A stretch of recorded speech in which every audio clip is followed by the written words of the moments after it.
Oui, donc nous sommes le 28 août 2014, mais là je fais un témoignage que je peux vous dire que j'aurais aimé avoir pu vous faire depuis bien plusieurs jours parce que ça doit dater euh, depuis moins de 15 jours. Nous avons prié entre frères et sœurs en Christ.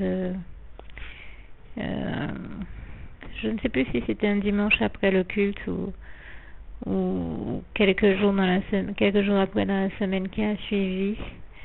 Mais je tiens à rendre grâce et gloire à Dieu qui, grand maximum 2 à 3 jours après, avait exaucé notre prière. Nous savons que ça fait pourtant plus longtemps que les chrétiens prient pour un retour à la paix et une résolution de la situation et du conflit qui perdurait entre Israël et ses adversaires.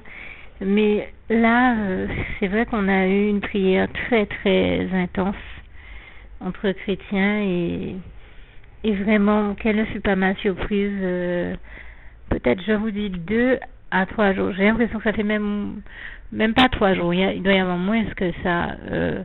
Je veux dire, il y a quelques jours déjà, mais je veux dire 2 à 3 jours après notre prière, Dieu nous avait déjà exaucé et on entendait parler de la signature d'un cessez-le-feu et en Israël et en clair d'une amélioration notoire de la situation et vraiment vous n'imaginez pas comment on a été heureux. Certes, je suis guadeloupéenne, mais nous savons comment Dieu aime Israël, aime son peuple et nous ne supportions plus de voir ce qui s'y passait et surtout je tiens à préciser que bien sûr, comme tout chrétien, nous savons comment Dieu a Israël à cœur, la situation d'Israël à cœur. Et donc, c'était un point de prière particulièrement important pour nous. Mais sachez de toute manière, pour être clair, que nous ne supportons pas de voir des déchirements, des situations de guerre et autres, quel que soit l'endroit sur terre où cela arrive. Et ce n'est d'ailleurs pas la première fois que nous prions pour un retour à la paix d'un État ou d'un autre. Donc, soyons très clairs. Par ailleurs, c'est vrai que nous savons que Dieu aime particulièrement Israël, donc nous ne pouvions pas manquer à la prière sur ce point de prière-là. Et je tenais à remercier publiquement Dieu, à témoigner de sa gloire qui a vraiment...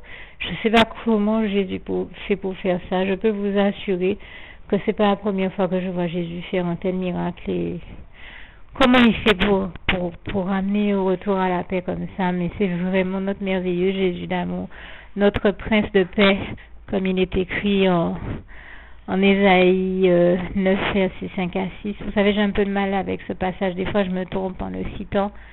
Mais en tout cas, vous savez qu'il est écrit en Ésaïe que Jésus est notre prince de paix. Et je peux vous dire que c'est réel. Quand on connaît tous les passages sur la paix que j'aime tout particulièrement, Jean 14, verset 27, Philippiens 4, verset 7, que je vous cite tout le temps, et si je le cite aussi souvent, c'est vous dire comment la question de la paix est une question que j'ai à cœur. Et nous sommes chaque fois émerveillés, que ce soit en Irak ou dans bien d'autres endroits sur terre où nous avons vu Jésus ramener la paix.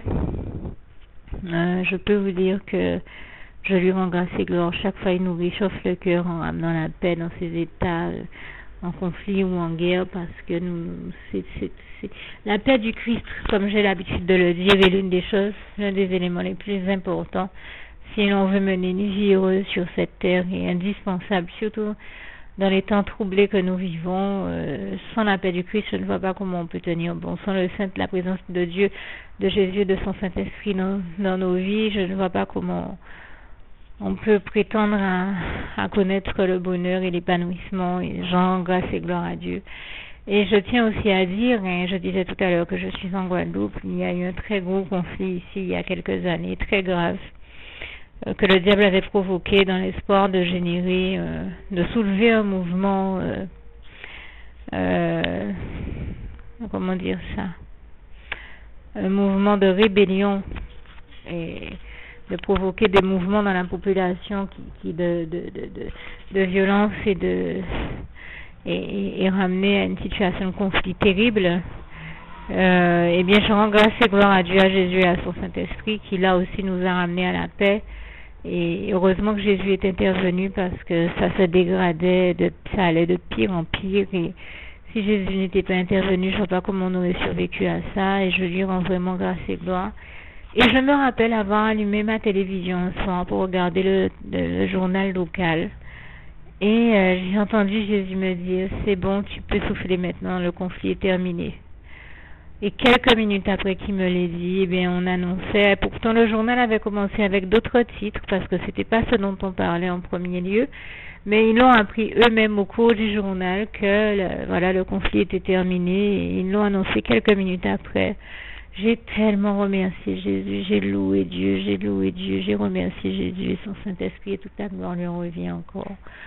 Que je sais que chaque fois que nous entendons parler d'un retour à la paix, il n'y a que notre merveilleux Jésus d'amour, le Prince de paix, qui a pu nous conduire à ce bonheur. Et vraiment, je rends grâce et gloire à Dieu, à Jésus, à son Saint-Esprit, parce que pour moi, ce sont des exploits que Dieu, Jésus-Christ et son Saint-Esprit seuls sont capables d'accomplir. Parce que très sincèrement, je ne vois pas qui d'autre peut nous conduire à ce bonheur-là. Je dis vraiment que toute la gloire en revient à Dieu, à Jésus, à son Saint-Esprit. Merci mon merveilleux Jésus d'amour. Comment tu es extraordinaire, je t'aime et nous t'aimons, nous tous tes enfants. Merci Seigneur pour ce retour à la paix. Je t'aime.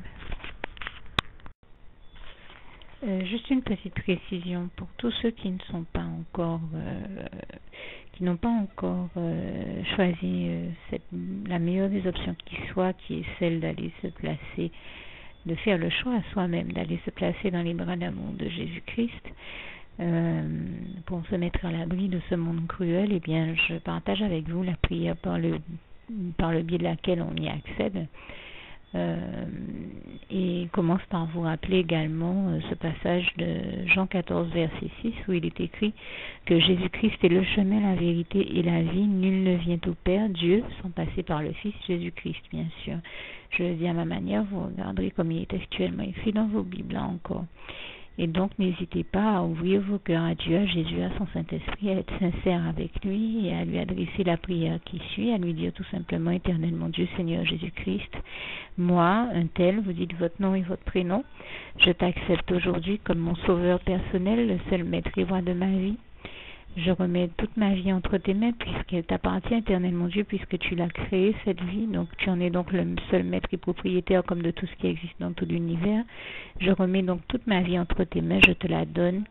Merci éternellement Dieu aussi de permettre que cette vie que tu m'as donnée continue à être à ta gloire et que je continue à te servir, à t'appartenir pour l'éternité, d'éternité en éternité. Merci aussi Seigneur de faire que je continue donc à te servir et à t'appartenir pour l'éternité, d'éternité en éternité. Et aussi Seigneur de m'accorder la grâce de ton pardon et de ta miséricorde pour tous les péchés que j'ai commis tout au long de ma vie, jusqu'à la date d'aujourd'hui incluse. Et c'est au nom puissant du Seigneur Jésus-Christ que j'ai fait cette prière.